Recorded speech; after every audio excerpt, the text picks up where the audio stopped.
The night was hot in Lagos, the kind of night where music spilled from every club, perfume mixed with sweat in the air, and secrets hid behind every glass of wine. In the middle of it all, three young women walked into a crowded lounge in Lekki, their heels clicking against the polished floor. Heads turned immediately, whispers flew across the room, and cameras flashed as men pulled out their phones. They were not the richest women there, but they owned the room. Their bodies told the story before their lips even moved. Tiny waists, wide hips, and curves sculpted to perfection. But what no one in that lounge knew was that behind the glitter and admiration, a dangerous competition had been brewing. A competition that would destroy lives, friendships, and dreams.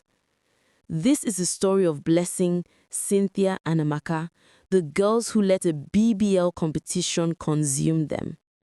Blessing had always been ambitious. From childhood, she wanted more than what life gave her. She grew up in a Jegunle with her mother, selling bread on the roadside, but her eyes were always on the flashy girls who drove past in tinted cars. She used to whisper to her friends, "One day, I won't be standing in the sun selling bread. I will be the one in that car." Cynthia, her best friend since childhood, was the bold one. She was the kind of girl who never kept quiet. If a boy insulted her, she would insult him back. If a teacher scolded her, she would roll her eyes and laugh later. But beneath the boldness was insecurity. She hated being overlooked, hated being the girl men ignored at parties, while others got all the attention. Amaka was the quiet one, the peacemaker among the trio. She was soft-spoken, humble, and always worried about her friends. She was the one who usually said, "Let's go home before something bad happens." But even she was not immune to the pressure that life and social media brought. They were inseparable as children, walking to school together, sharing meat pies, borrowing each other's clothes. But as they grew older, the bond began to crack. Social media came, and suddenly life became a competition of who looked better, who had more followers, and who attracted richer men. One evening, as they sat outside their compound eating roasted corn, Blessing sighed deeply. "I am tired," she said. "Tired of what?" Amaka asked. "Tired of being invisible. Go online. You'll see girls with hips and nyash living like queens. They are flying to Dubai, they are sitting in G-wagons, they are wearing designer clothes. And me, I'm here hustling in a boutique, earning peanuts. I can't do this anymore." Cynthia laughed, flipping her long braids behind her shoulder. "Then do something about it. Blessing, you have a fine face, but these men don't care about face alone. They want shape. They want a woman who can scatter their head when she walks past. If you want to win in this Lagos, you have to upgrade." Amaka frowned. "Upgrade? You mean surgery? That thing is dangerous, so people die. Don't you see the stories online?" But Blessing's mind was already made up. "I don't care. If this is what it takes to stop suffering, then I will do it. Nobody will look down on me again." That night was the beginning of their downfall. Blessing was the first to travel. She found a married man who had been chasing her for months. He promised her ₦500,000 if she would spend a weekend with him. She did, and he gave her more than he promised. With that money, and a little more she borrowed, she flew to Turkey. When she came back, the entire street changed. People who once ignored her now stared with envy. She walked differently, spoke differently, and even dressed differently. Her waist was tiny, her hips wide, her backside round and firm. Men stopped their cars when she walked past. Women whispered behind her back but secretly wished they could be her. Her Instagram exploded. She posted a picture in a tight red dress, and within 24 hours, she had 10,000 new followers. Brands began reaching out to her to advertise slimming tea and waist trainers, products she had never even used.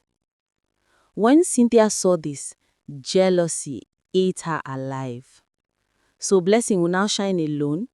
Never, she muttered to herself. She borrowed money from a loan shark, lied to her parents that she needed it for business, and booked her own surgery in the Dominican Republic. When she returned, she looked even curvier than Blessing. Her confidence doubled. She walked into Blessing's boutique one afternoon and smirked. "So you thought you would be the only one shining, Abby?" Cynthia teased. Blessing narrowed her eyes. "It's not a competition." Cynthia laughed. "Everything is a competition. Watch and see." Now, the spotlight was on both of them, and the race for who could shine more began. Amaka watched from the sidelines, torn apart.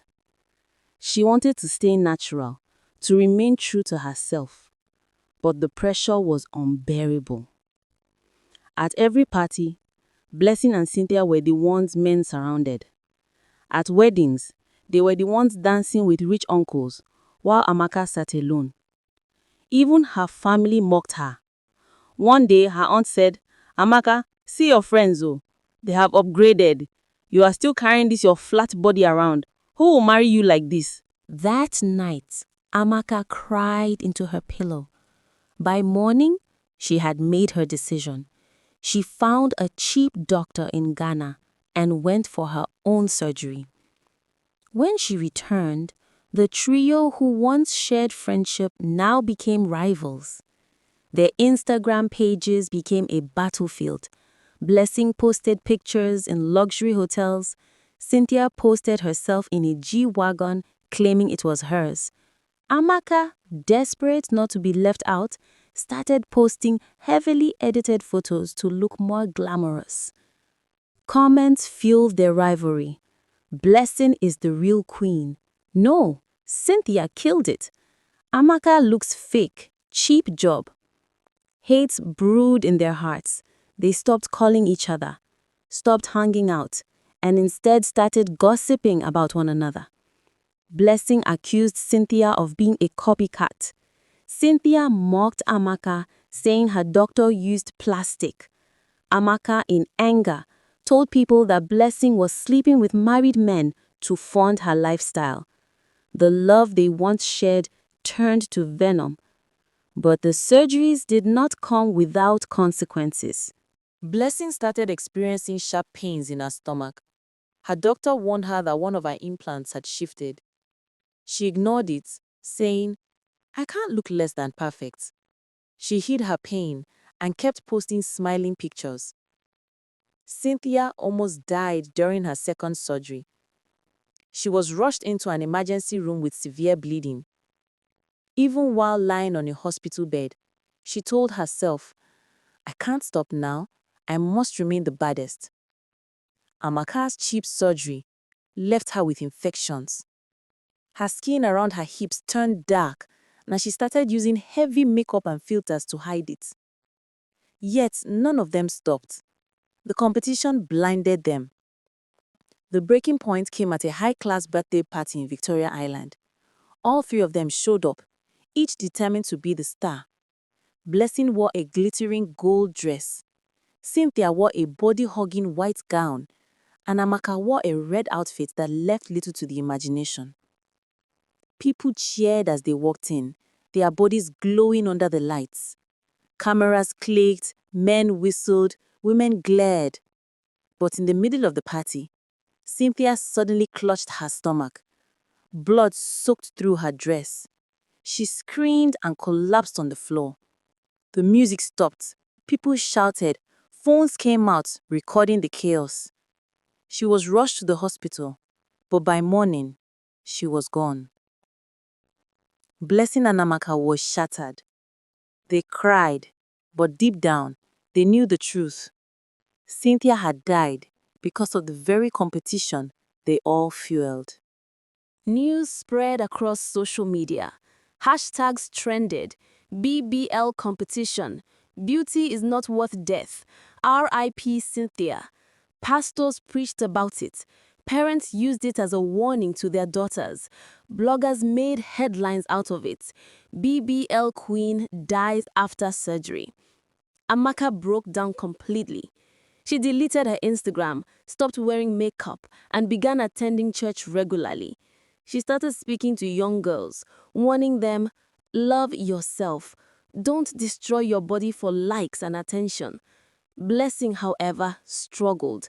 She couldn't let go of the fame. She kept posting, kept attending parties, but the joy was gone. Men mocked her behind her back. One of them told her bluntly, "After all this surgery, what else do you have to offer?"